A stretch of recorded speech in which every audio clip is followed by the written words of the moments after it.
Looking at the situation of balancing the freedom to drive and air quality, I was described to be riding in a taxi to New York City, where the taxi driver complains that stricter regulations on cars are negatively affecting the industry for hired drivers.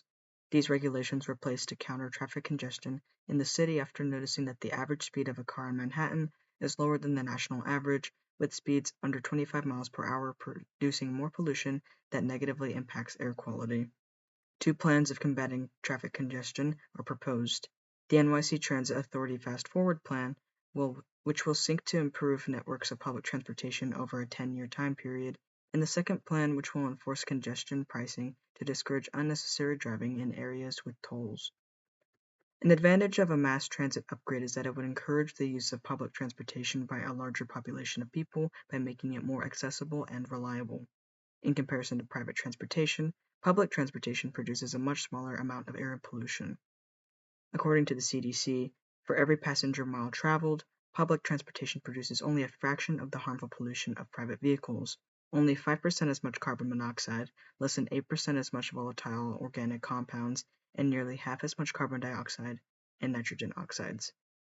A disadvantage of a mass transit upgrade is that it would require a significant amount of funding not only to build, but an expansion would require a permanent increase of funding to operate.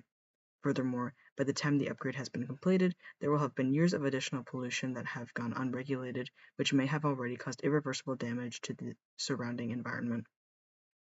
An advantage of enforcing congestion pricing is that, according to the Federal Highway Administration, it benefits drivers and businesses by reducing delays and stress, by increasing the predictability of trip times, and by allowing for more deliveries per hour.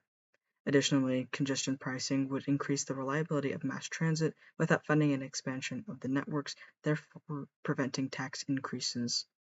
Disadvantages of enforcing congestion pricing are that many feel that it is inequitable and may negatively affect the economy by hindering business activity. I decided to follow through with enforcing congestion pricing. To bring down congestion pricing charges, the chair of the city council suggests two other initiatives: imposing pollution charges on all vehicles registered in New York City, or completely phasing out fossil fuel powered taxis and registered rideshare cars and replacing them with electric cars. An advantage of imposing pollution charges is that it would require no additional funding and would actually generate revenue to improve mass transit. A disadvantage of imposing pollution charges is that these charges could negatively impact marginalized communities and increase inequity by concentrating these harmful emissions in impoverished areas.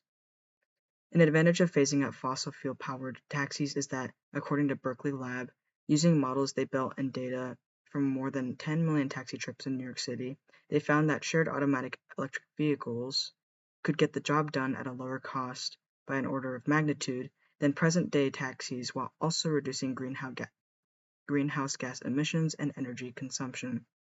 A disadvantage of phasing out fossil fuel-powered taxis is that replacing these vehicles would be costly alone, not including the cost of supplying more charging stations and inevitable vehicle repairs and part replacements that are more expensive compared to a fossil fuel-powered vehicle. Additionally, electric vehicles have their own negative environmental impacts caused by the manufacturing of and required mining for the lithium batteries. After evaluating these advantages and disadvantages, I chose to impose pollution charges. The outcome of these two decisions is that the City Council agrees with the decision backed by research, concluding that pollutant taxes are shown to reduce air pollution. However, social justice activists are unhappy with the decisions, putting low-income communities at a disadvantage.